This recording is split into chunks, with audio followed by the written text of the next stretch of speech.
Bismillahirrahmanirrahim. Assalamualaikum warahmatullahi wabarakatuh. Selamat pagi anak-anak. Selamat pagi Bapak dan Ibu wali murid kelas 6 SDN Cipinang Melayu 07 pagi. Semoga kita semua dalam lindungan Allah Subhanahu wa taala agar terhindar dari segala macam penyakit yang berbahaya, terutama COVID-19 atau virus corona. Bapak dan Ibu wali murid kelas 6A, pada kesempatan pagi ini saya ingin memberikan pengarahan dan beberapa tips untuk menangani atau menghadapi anak-anak yang belajar di rumah, belajar jarak jauh. Walaupun saya yakin Bapak dan Ibu di rumah sudah bisa menyikapi bagaimana cara belajar di rumah, tetapi ada alangkah baiknya saya ingin memberikan beberapa tips, mengingat anak-anak kelas 6 ini akan menghadapi ujian sekolah, menentukan kelulusan mereka, dan akan melanjutkan ke jenjang berikutnya. Hal ini perlu kita sikapi dengan baik, dengan serius juga, karena apabila anak yang tidak mengikuti pembelajaran jarak jauh akan tertinggal pelajaran ketika nanti sudah mulai masuk sekolah.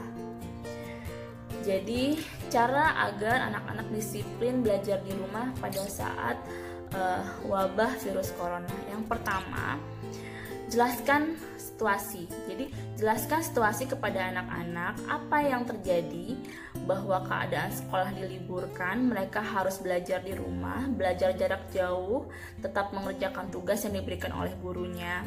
Karena ini adalah salah satu bentuk penanganan menghindari atau pencegahan virus corona di tempat keramaian. Salah satunya adalah di sekolah, makanya sekolah diliburkan dan belajar di rumah. Yang kedua, buat jadwal yang teratur. Jadi, walaupun sekolah diliburkan, walaupun belajar di rumah dan jarak jauh, tetap waktu harus disiplin. Jadi, Bapak dan Ibu bisa buat jadwalnya, jam berapa mereka harus bangun, tentunya pagi, karena belajar di rumah jamnya juga sama seperti jam belajar di sekolah. Bangun pagi, bangun pagi, sholat subuh, sarapan, kemudian belajar. Bapak dan Ibu guru juga akan standby pagi hari. Bapak dan Ibu guru juga akan standby pagi hari untuk memberikan tugas-tugas kepada anak-anak di rumah. Yang ketiga adalah beritahu perkembangan anak selama belajar di rumah agar dapat mengantisipasi langkah pembelajaran selanjutnya. Yang keempat, bantu anak dalam belajar. Jadi Bapak dan Ibu bisa membantu anak belajar dalam mengerjakan tugas.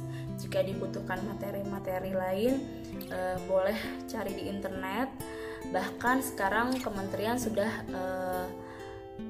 menyajikan atau memberi kemudahan kepada para pelajar dengan pemanfaatan media online seperti Genius atau ruang belajar yang sedang digratiskan oleh pemerintah untuk membantu anak-anak belajar di rumah. Lalu selanjutnya yang keenam, berikanlah suasana yang nyaman mungkin, senyaman mungkin untuk anak-anak belajar di rumah. Jangan lupa untuk memperhatikan kerapihan dan kebersihan rumah agar anak-anak dapat nyaman dalam beraktivitas belajar. Dan jangan lupa selingi cemilan yang baik, yang sehat untuk mendampingi anak-anak belajar agar tambah semangat belajarnya. Selanjutnya yang terakhir adalah selingi aktivitas yang menyenangkan. Jadi dalam pembelajaran berlangsung di rumah, jangan terlalu monoton, tetap agar anak semangat belajar, tidak merasa dibebankan dengan tugas-tugas, dibantu dengan aktivitas menyenangkan yang dapat menghibur anak-anak. Sekian tips dan arahan dari saya, dari Bu Arma. Semoga bermanfaat. Wabillahi taufiq wal hidayah. Wassalamualaikum warahmatullahi wabarakatuh.